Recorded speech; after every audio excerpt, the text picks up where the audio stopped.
अस्सलाम my YouTube family, कैसे हैं आप सब। उम्मीद करती हूँ सब खैरियत से होंगे। अल्हम्दुलिल्लाह मैं भी बिल्कुल ठीक ठाक हूँ। आज मैं आपके साथ रमज़ान की एक और ज़बरदस्त और बहुत ही इजी रेसिपी शेयर करने लगी हूँ, जो कि बनाना बहुत ही आसान है। और ये इतनी लाइट जो है वो ये रेसिपी है कि आप इसको खाएंगे तो जैसे होता है ना कि बहुत ज़्यादा मिर्च मसाले वाली, अदरक लहसुन वाली चीज़ें जब हम खाना शुरू कर देते हैं तो हमें प्यास बहुत ज़्यादा लगती है। तो इसमें ऐसा कुछ भी नहीं है, झटपट बनने वाली ये रेसिपी है। तो चले चलते हैं रेसिपी की तरफ। मैंने यहाँ पे 2 किलो आलू ले लिए थे, जिनको मैंने बॉयल कर लिया और इसका छिलका उतार दिया। तो अभी हमने इसको मैश नहीं करना है, हमने इसको काटना है क्यूब्स की शक्ल में, जिस तरह आपको स्क्रीन पे नज़र आ रहा है। तो आपने इस तरह जो है वो छोटे छोटे क्यूब्स की शक्ल में सारे के सारे आलू जो है वो आपने कट कर लेने हैं। तो क्योंकि मैश करेंगे तो वो फिर जो है वो आलू अजीब लगते हैं, मज़ा नहीं आता। इस तरह ज़रा खड़ा खड़ा आलू होता है ना, तो वो रेसिपी जो है वो बड़े अच्छी और मज़े की बनती है। तो यहाँ पे आपने सारे के सारे आलू इस तरह छील लेने हैं। तो यहाँ पे देखें कि सारे के सारे आलू जो है वो मैंने क्यूब्स में काट दिए हैं।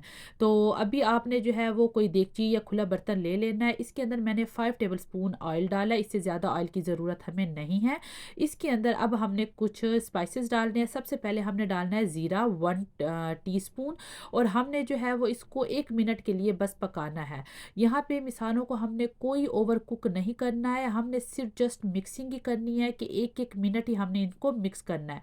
तो जब ये 1 मिनट जो है वो ज़ीरे को हो गया इसमें पकते हुए, तो यहाँ पे मेरे पास है 15 के करीब ग्रीन चिल्ली, जिनको मैंने चॉप कर दिया था। अगर आपके पास जो है वो ज़्यादा स्पाइसी नहीं है तो आप ज़्यादा भी यूज़ कर सकते हैं। ये मेरे पास स्पाइसी थी तो मैंने 15 के करीब जो है वो चॉप करके डाली है। हमने इसको भी 1 मिनट के लिए बस इसमें पकाना है, ज़्यादा हमने इसको जो है वो कुक नहीं करना है। जब ये पक जाएंगे तो फिर हमने इसके अंदर अपने मिसाले डालने हैं। इसमें हम कोई अदरक लहसुन वगैरह नहीं डालेंगे। ये बहुत सादा सिंपल सी रेसिपी है जो कि हर कोई आराम से बना सकता है बगैर मेहनत के। तो इसके अंदर साल्ट हम डालेंगे 1 टेबल स्पून। साल्ट के अलावा बाकी सारी चीज़ें 1 टीस्पून ही डालनी है, जैसे ये कि ये कुटी लाल मिर्च हो गई, ये लाल मिर्च पाउडर हो गया, ये सारी चीज़ें हमने 1 टीस्पून डालनी है। सिर्फ सॉल्ट जो है वो हमने थोड़ा सा ज़्यादा 1 टेबल स्पून डालना है। तो इसके बाद जो है वो हम इसको भी 1 मिनट के लिए बस पकाएंगे, ताकि ये जो हमारे मिसाले हैं इनका जो है वो कच्चापन ख़त्म हो जाए।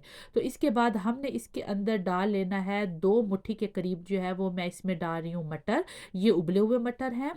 तो आप जो है वो ज़्यादा मटर ना डालिएगा, फिर सिर्फ मटर का ही टेस्ट आ रहा होता है। मटर हमने जस्ट इसलिए डालने हैं कि ये थोड़ा सा कलरफुल सा जो है वो लगे, तो इसलिए मैंने 2 मुट्ठी के करीब ही सिर्फ मटर डाले हैं। और इसको भी हम सिर्फ मिक्स ही करेंगे, कोई हमने इसको पकाना वकाना नहीं है।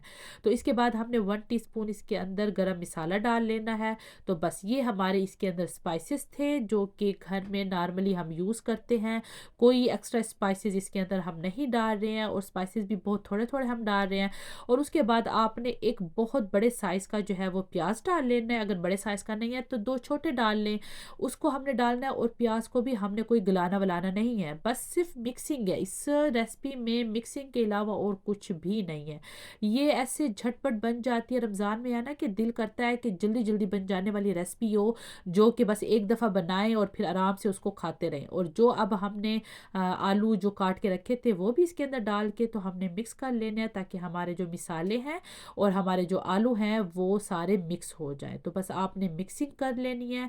और इसके बाद जो है वो मिक्सिंग करने के बाद इसके अंदर हमने फ्रेश धनिया डाल लेना है। तो बस ये हमारी रेसिपी डन हो गई। देखिए कितनी जल्दी और क्विक बन जाने वाली रेसिपी है। ये हमारी एक फिलिंग रेडी हो गई है। आप चाहें तो इसके समोसे बना लें, आप चाहें तो इसके रोल बना लें, इसके आप सैंडविच भी बना सकते हैं, आप इसके आलू की कटलेट्स भी बना सकते हैं, आलू के पराठे भी बना सकते हैं। मतलब कि एक फीलिंग से आप जो है वो बहुत सारी चीज़ें बना सकती हैं। ये अब आप पे है कि आप इसकी क्या चीज़ बनाना चाहते हैं। जैसे कि आज मैं इसके रोल बना रही हूँ, क्योंकि इसके रोल बहुत ज़बरदस्त बनते हैं, इतने लाइट बनते हैं कि आप जब इसको खाने के लिए बैठें तो फिर आपका हाथ नहीं रुकता और आपका दिल करता है कि बस ना खाते जाएँ। और ये बच्चे भी बड़े शौक से खाते हैं, क्योंकि इसके अंदर जो है वो हमने कुछ डाला तो है नहीं ख़ास, बस नॉर्मल जो घर की नमक मिर्च होती है वही डाली है। तो अब हम इसको ठंडा करेंगे।